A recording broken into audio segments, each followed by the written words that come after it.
The game changed on the MCU at San Diego Comic-Con this year. Robert Downey Jr. returning, not as Iron Man, but as Victor Von Doom, Dr. Doom. Game changer there. Obviously, Kevin Feige and company realized they needed to change the tide and get some positivity back to the MCU outside of just Deadpool and Wolverine, which is certainly an enormous success. How successful? I'm actually going to run that down at the end of this. Just how successful Deadpool and Wolverine is. 11 things you might not know about how much money and how much of an impact Deadpool and Wolverine has had. But first, I will talk about Robert Downey Jr. expanding upon why he's coming back. I think it has something to do with the money. He wants to sell you on something else. We'll also talk about Harrison Ford's comments on playing the Red Hulk. And these guys probably shouldn't be talking so much. I mean, I love what Harrison Ford says, but it's probably too honest. We also have word on a very popular Marvel character that you wouldn't have expected to be in the Avengers movie, Doomsday. Might be there, might have accidentally spilled the beans. And for a while there, I just expected they were going to fast track Spider-Man 4 as the one movie that they could make, no matter what, that would make money. But it's been kind of just stuck there. They lost their director, the guy that's been doing Spider-Man since the beginning with the MCU, John Watts or whatever his name is. And we might know why Spider-Man 4 has not been moving fast along the production track. But first, let's talk about Robert Downey Jr. expanding upon how he came to be Victor Von Doom, Dr. Doom. This came from a meeting with Kevin Feige. I believe this is in an article on Variety. Might be Deadline. This is Robert Downey Jr. speaking. And then we both realized over time that it was another thing that just disapproves any doubt anyone could ever have about that guy. Speaking of Kevin Feige, a very sophisticated creative thinker about how can we not go backwards? How can we not disappoint expectations? How can we continue to beat expectations? And he brought up Victor Von Doom. And I looked into this character and I was like, wow. And later he goes, let's get Victor Von Doom right. Let's get that right.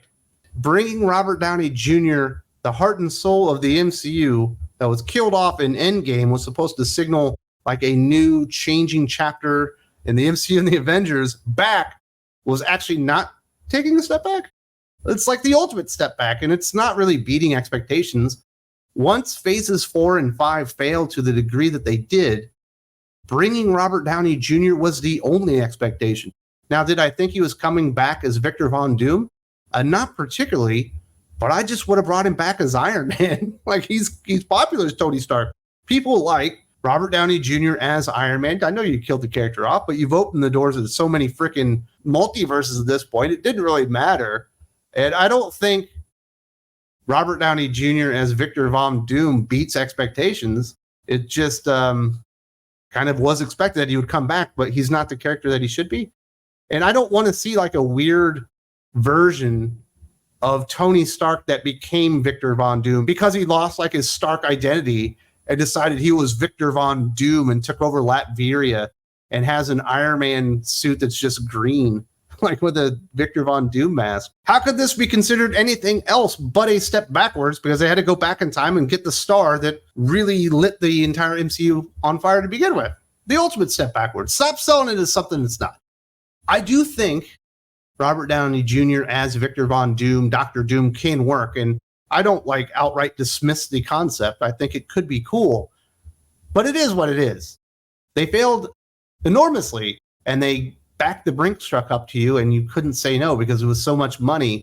Like it was life-changing, even, with your financial state now, the money you likely made out of Endgame and all the Iron Man movies, especially after the first one. So the ultimate step backwards, you're not really doing the MCU any favors there. Just say we had a great concept and I knew that I could capture the role. Not like you were subverting expectations. Everyone knew you were coming back, Robert Downey Jr. Now let's talk about some Harrison Ford as the Red Hulk. Speaking to Variety's Angelique Jackson on the Marvel press line at Comic-Con, Ford wisecracked about the motion capture process required to turn him into the Red Hulk by saying, "What did it take? It took not caring. It took being an idiot for money, which I've done before." I don't mean to disparage it, Ford added on a more serious note. I'm just saying you have to do certain things that normally your mother would not want you to do, or your acting coach if you had one. But it's fun, and I enjoyed it. I had a great time, and I'm delighted at the response that we got with the trailer. I love Harrison Ford. He's just, he's so honest. He can't tell a lie, and I don't know. I assume that the man is well off. He's well to do, and he certainly has all the fuck you money in the world that he could ever want. And I still remember him when they're asking if he was going to be a Force ghost. He's like, "What the fuck is a Force ghost? I don't even know what that is." Like, it was only in the movie you were in, that made you famous, or at least one of them.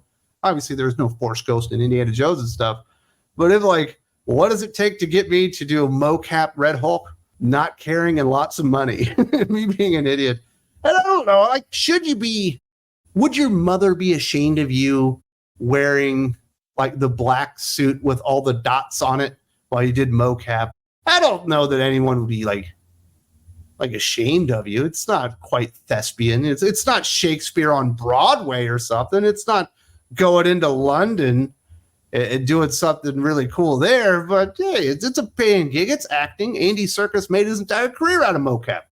Now, obviously, Andy Serkis isn't Harrison Ford, and Harrison Ford has a legacy really like few others. There's only so many people out there that have actually had the kind of success and career that Harrison Ford has had. But hey, I'm glad he's being honest about it. But you probably shouldn't say that, because you might say you don't mean to disparage it, Mr. Ford.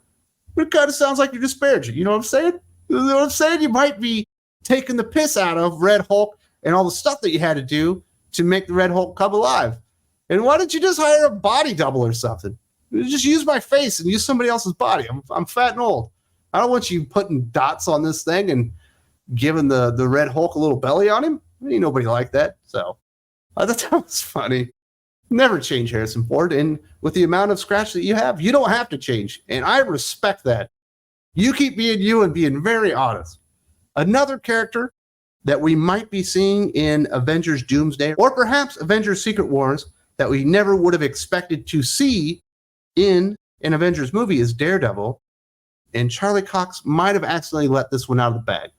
Back when Netflix's Daredevil TV series began in 2014, fans never dared to dream that Matt Murdock could one day cross paths with the Avengers, as the show occupied such a far-removed corner of the franchise. But now it might just be on the cusp of becoming a reality.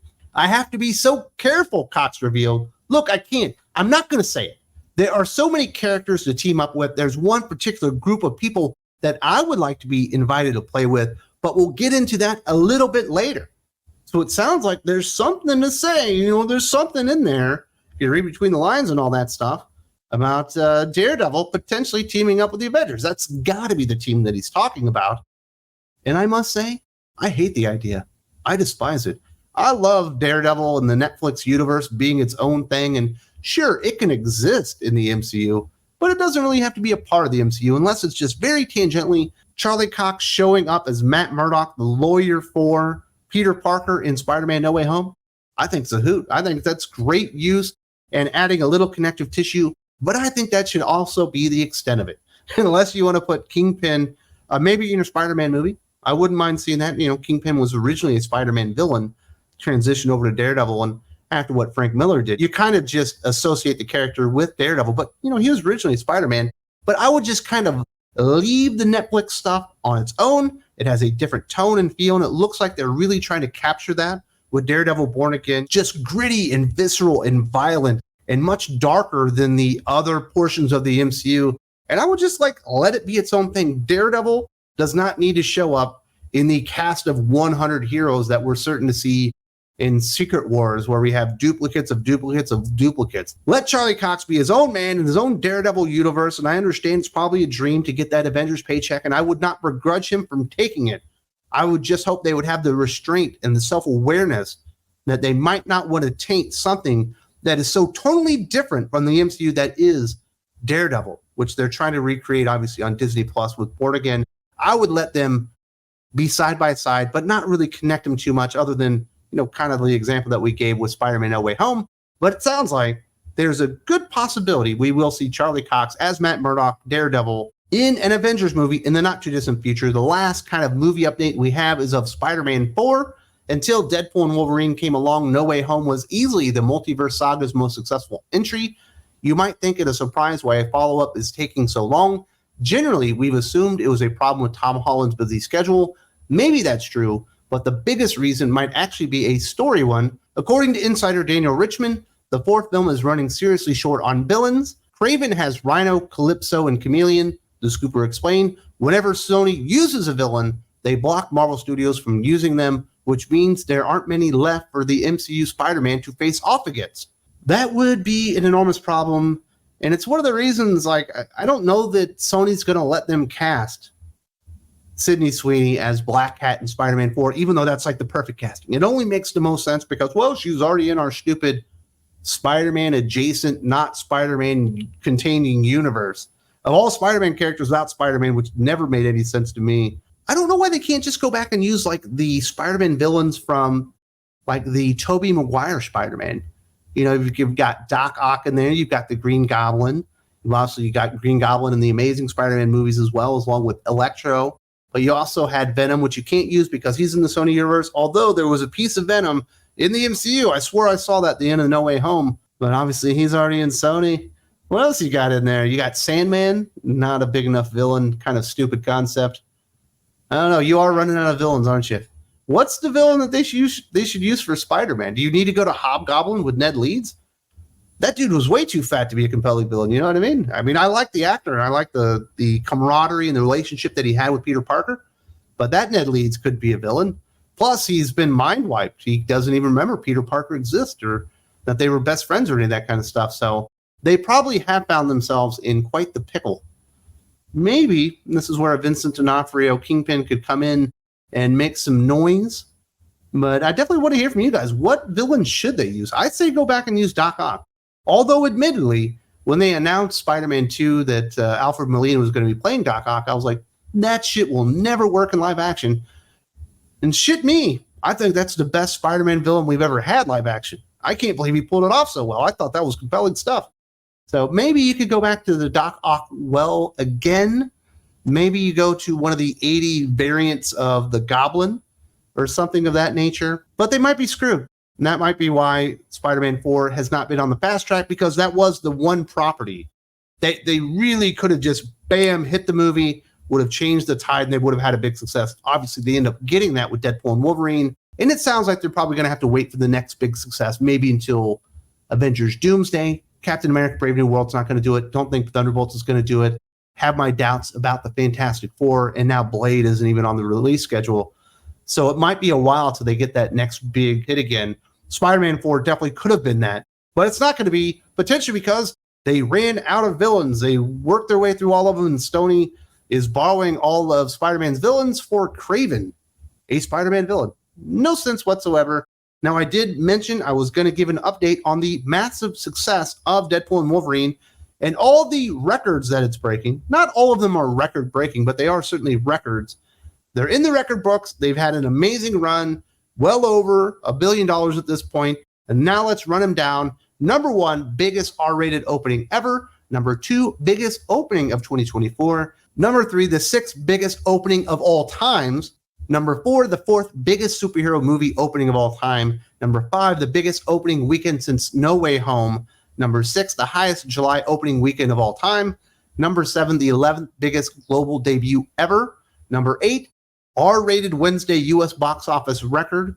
That's kind of a small one, but still got it. Number 9, second highest grossing movie of 2024. Could still be number 1 if it passes up Inside Out 2. Number 10, the biggest Deadpool or X-Men movie ever. And number 11, Deadpool and Wolverine is now the highest grossing R-rated movie of all time. Although I believe it's still number 2, like overseas. I think Joker still has a larger overseas box office, but I fully expect Deadpool and Wolverine to eventually pass that as well. So breaking all kinds of records. Kevin Feige and Marvel Studios should be very, very happy about the enormous success of Deadpool and Wolverine, really carried to the finish line by the overwhelming charisma and the likability of Ryan Reynolds and Hugh Jackman. And really, Ryan Reynolds and Hugh Jackman together, they seem like buds. Maybe they hate each other in real life, but you wouldn't know it. From the way they marketed the film, it seems like they had a hoot together. It is, certainly a hard R, lots of F-bombs and all that stuff, not very family-friendly. Won't be watching it with my kids, but I will eventually get to see it. But it has been the big, big success that Disney, Marvel Studios needed. Obviously, Disney got their other big success from Inside Out 2, which came out earlier, which were really the 2 things on the docket that were guaranteed to do really well. And they both even overperformed what you would have expected there. So some good news going around at the MCU Disney Marvel Studios Kevin Feige stuff. If you would like more coverage, specifically of like comic book movies and stuff like that, I do cover it here on YouTube, but I don't cover it nearly as full as I do on the Patreon, where Aaron Sparrow and I talk about this stuff every single Wednesday on the Geek Fix. You know, it comes out in one video on YouTube, but there's another 2 hours, or if not more, every single week where we're talking about geeky movies and casting and all that kind of stuff. If you like those types of offerings, you do need to go to the Patreon. There's a link in the video description.